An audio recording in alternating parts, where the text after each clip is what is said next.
from my room. I wanted to make a video for all of you about my study habits and how I study and what I've learned over the years about how to study.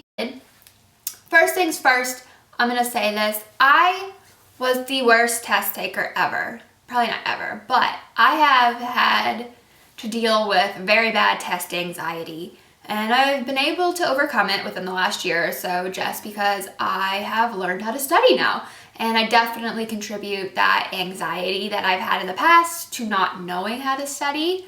And honestly, I figured, what is there to know how to study? Like, you look at your papers, you look at the book, okay. But I have learned a few things that have worked for myself, and I want to share them with you, so here we go. First things first, do not wait till the last second to study. It is bad, don't do it. You'll feel very stressed and overwhelmed, and you'll hate yourself for it because you're not going to be prepared.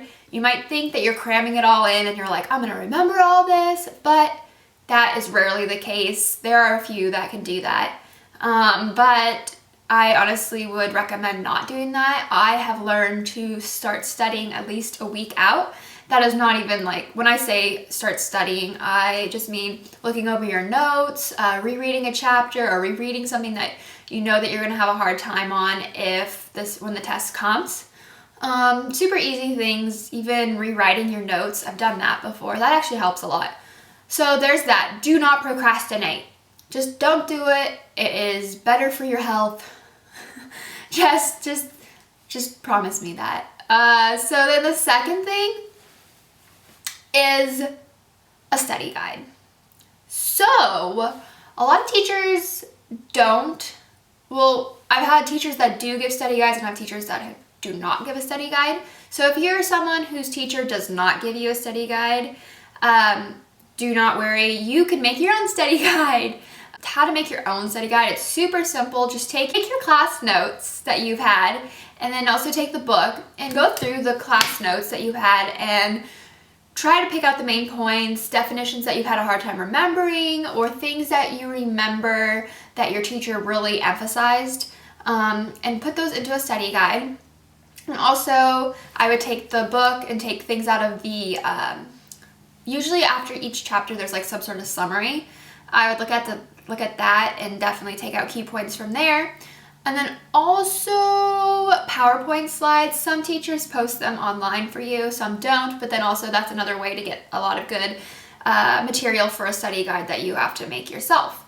The thing about a study guide, if you are someone whose teacher does give out a study guide, a lot of my professors do hand out a study guide to us. So what I do always is I type it out on the computer, as you can see, and I then print it out, and then we'll go through each page and highlight what I think is the most important, or things that are like shorter definitions. I'll just highlight the quick little definition. And then also on the side you can see I write out examples or important information that I think needs to be remembered.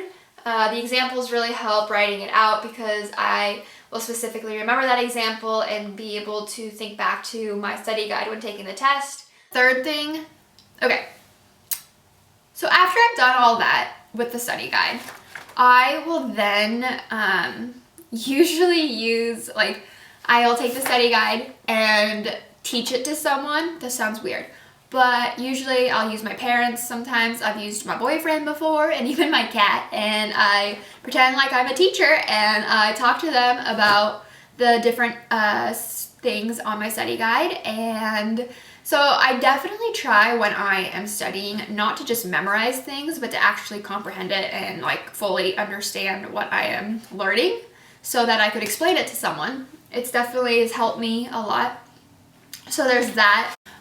Fourth thing that I do after I do all those things with the study guide and everything is I take my class notes as well as the book, as well as any other PowerPoint slides that the teachers posted, and I go through them all. With the class notes, I also do the same thing that I do with the study guide. I go through it and highlight important information that I think is relevant to this test.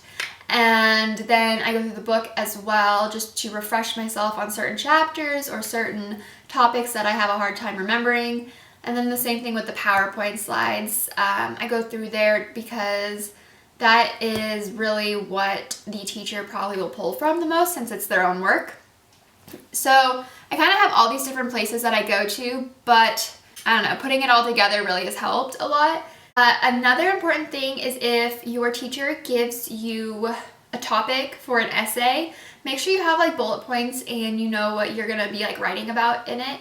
I've had a few teachers do that for me, and it's very helpful to actually plan out that essay before, even if you can't take in that planning sheet. But being able to write it out already, you kind of have like a good idea of what you want to write about when it comes time for the test, if that makes sense. There's like a few things that I do to study, and then usually this is like a period over time of how I do it, but the night before a test, I really will, even though I say don't cram, I will study a lot the night before and just go over the reviews or go over the study guide and go over the readings and PowerPoint slides and just to refresh myself, and then the next morning as well. But I try not to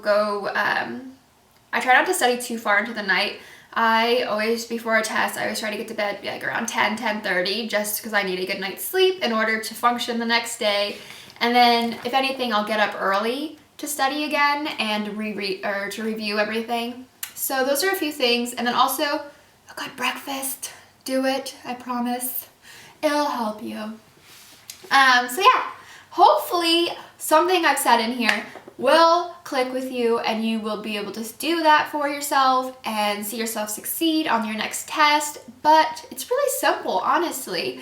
All you need to do is not procrastinate, make a good study guide, review that study guide, teach it to somebody, even if it's just to yourself in the mirror, and then prepare for any essays that are going to be on the test if you know about them.